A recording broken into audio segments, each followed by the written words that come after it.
हाय मैत्रिणींनो, कशा आहात? तुम्ही मजेतच असणार, मी पण मजेतच आहे. उन्हाळा एवढा कडक चालू व्हायला लागलेला आहे. ऊन एवढं कडक पडतंय, प्रचंड ऊन लागतंय बाहेर घरातून गेलं का. आणि घरात ज्या वस्तू आपल्या असतात त्याच्यावर सुद्धा त्याचा परिणाम होतोच होतो. त्या म्हणजे असं की तुम्ही फळभाज्या कशा स्टोअर करता? आता उन्हाळा लागलेला आहे त्यामुळे मी अशा पद्धतीने करते की कमीत कमी 15 ते 20 दिवस, 1 महिना टिकावं अशा पद्धतीने. चला तर व्हिडिओ सविस्तर बघूयात. व्हिडिओला सुरुवात करूयात. तर मी अशा पद्धतीने स्टोअर करून ठेवत असते. ह्याच्यातलं काहीला 15 दिवस झालेत, काहीला 20 दिवस झालेत, काहींना 10 दिवस झालेत.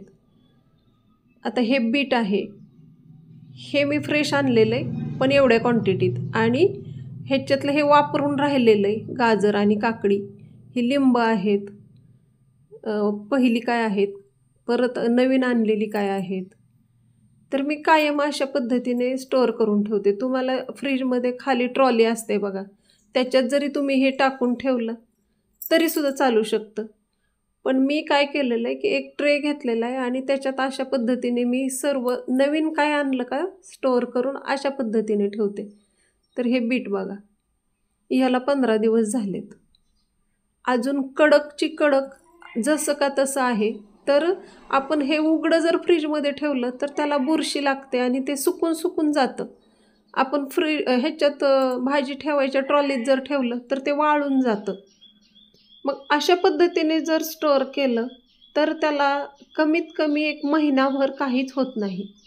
आणि मी हे एवढ्या क्वांटिटीत आणलेलं आहे की मी 7 डेजचं बीटरूट ज्यूसचं चॅलेंज केलेलं आहे, घेतलेलं आहे. ती मी माझ्यावर आधी करून बघणार आहे, नंतर व्हिडिओ काढणार आहे. आता ही काकडी बघा, हिला 8 दिवस झालेत, अजून जशी का तशी कडक आहे. मी लागलीच जेवढी लागते तेवढी काढून घेऊन परत पॅक करून ठेवत असते. हे गाजर बघा, ह्याला पण 10 दिवस झालेत. बीटरूटच्या ज्यूसमध्ये पण गाजर लागतं, त्यामुळे मी हे जास्त क्वांटिटीत आणलेलं आहे हलवा करायला. आणि आता उन्हाळ्यात बघा कोशिंबीर आहेच, सलाद म्हणून खायला लागतंच, ज्यूसमध्ये लागतंच, हलवा करायला लागतंच. त्यामुळे हे मी स्टॉक करून ठेवतच असते. किती फ्रेश राहिलेलं आहे, काहीच झालेलं नाही, त्याला सुकलेलं नाही, खराब झालेलं नाही. आणताना पण व्यवस्थितच बघून आणायचं, जेणेकरून आपल्याला ते जास्तीत जास्त काळापर्यंत स्टोअर करून ठेवता येते. हे बघा अशा पद्धतीने हे असं ठेवलं ना तर त्याला बाहेरचं टेम्परेचर लवकर लागत नाही.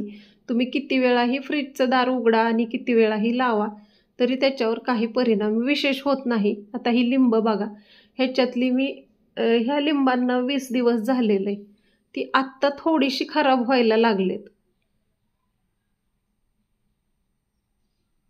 नाहीतर अशी लिंब ठेवली तर ती खराब होतात, बाहेर ठेवली तर वाळतात टेम्परेचरमुळं. फ्रीजच्या दाराला आतून ठेवली आपण तर ती पण खराब होतात, वाळतात किंवा ती सगळी काळी पिवळी पडतात. पण ही अजून बऱ्यापैकी कंडिशनमध्ये, चांगल्या कंडिशनमध्ये आहेत. आणि ही मी फ्रेश आणलेली आहेत, याला पण 6-7 दिवस झालेत. हे तर चांगलीच आहेत, पण ह्याला मी अजून खोललेलंच नव्हतं, आजच खोललंय. तर ती ही लिंब पण तुम्ही बघू शकताय. तर मी अशा पद्धतीने स्टोअर करते. तुम्ही कशा पद्धतीने करता? किंवा तुमची जी ही फळभाज्या आहेत त्या कितपत टिकवता हे पण मला कमेंटमध्ये सांगा. चॅनलवर नवीन असाल तर सबस्क्राईब करा. व्हिडिओ आवडला असेल तर लाईक करा. आपल्यासारख्या ताईंना शेअर करा, ज्यांनी हा बघितलेला नाही त्यांना. आणि ह्या पद्धतीने स्टोअर केल्यानंतर तुमच्या फळभाज्या किंवा अजून काय काय कशा पद्धतीने टिकलं हे पण मला कमेंटमध्ये सांगा. भेटूया अशाच साध्या सोप्या पण कामाच्या व्हिडिओत. तोपर्यंत धन्यवाद.